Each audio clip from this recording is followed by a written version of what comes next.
Good afternoon, everyone. It's your favorite doctor, Dr. Nero, and welcome back. So today we're going to talk about stress and anxiety. Now, psychologically speaking, the most significant factors that will keep you from realizing your happiness and your success is stress and anxiety. Now, both of these also contribute to depression. I've heard people say from time to time, I'm an anxious person, I don't do well under stress, I get psyched out easily, or that's just the way that I am. Now, sometimes social anxieties, for example, it can inhibit our ability to make friends or engage with other people. Now, if you're a performer academically, or you're an athlete, or you're a drama queen like I am from time to time, performance anxiety can get to you, and you can have something called stage fright. But there is good news. You are not stuck with the brain you have. You can make it better. Now I want you to repeat that after me. You are not stuck with the brain you have. You can make it better. Think of this as a form of psychological body armor. Now we have something called neural pathways. Now neural pathways in your brain are malleable. That just means that it's impressionable, easily impressed. Now research has shown that your brain is highly responsive to both environmental and emotional stimuli. Now this little phenomenon is called neuroplasticity. I almost bit my tongue there, wow. Just like any musical instrument can be tuned, for example a guitar or piano, our brain can be tuned. So based upon one's thoughts, emotions, and experiences, the human nervous system is capable of being tuned. We can tune it so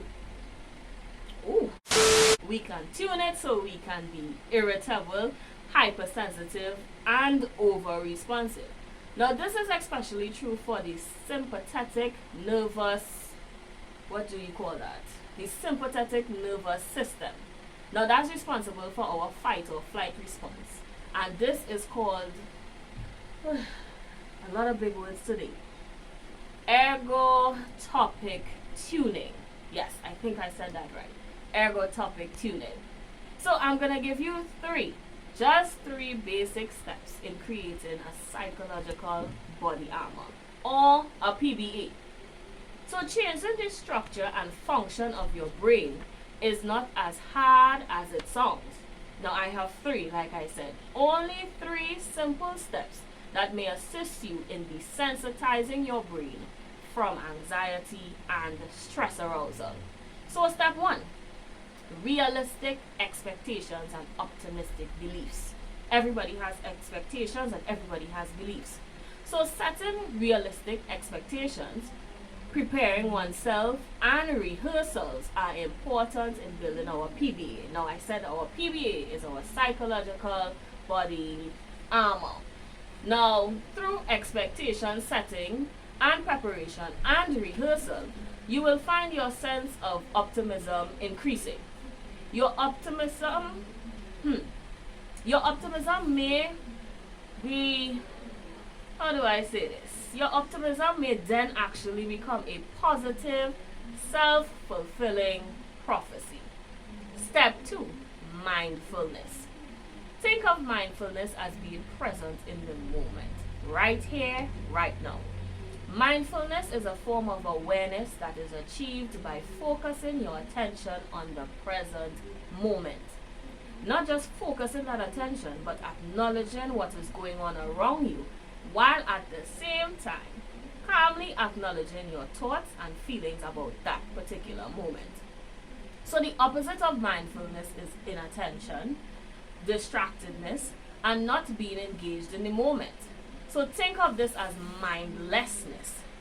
So research on mindfulness has shown it to be associated with a reduction in perceived pain, as well as a reduction in stress and hypersensitivity.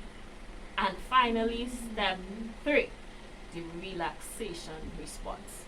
Now this is a state of calm and relaxation, characterized by a resistance to irritability, stress, and anxiety. Research has I'm biting my tongue today. Research has shown it can be reduced by techniques such as deep breathing, yoga, meditation, and prayer. While practicing the relaxation response, it will give you a sense of calm, a relaxation that you cannot explain. And while practicing this, or as you continue to practice this, you can actually develop increased resistance to stressful events. And not just events, but stressful thoughts and stressful feelings. Think of it as cultivating a form of psychological immunity. So while these 3 steps are not the complete story of creating a PDA, they are the foundations. Now we can add to this physical exercise. I know some of us might be skinning up our face. Oh gosh, exercise. Exercise helps a lot with stress and anxiety. So just as we wear physical things or physical armor or physical clothes to reduce the likelihood of injuring ourselves, so for example like gloves or steel toe boots, helmets, just to protect ourselves from getting a physical injury, you can create your own psychological armor that will protect you from stress and anxiety.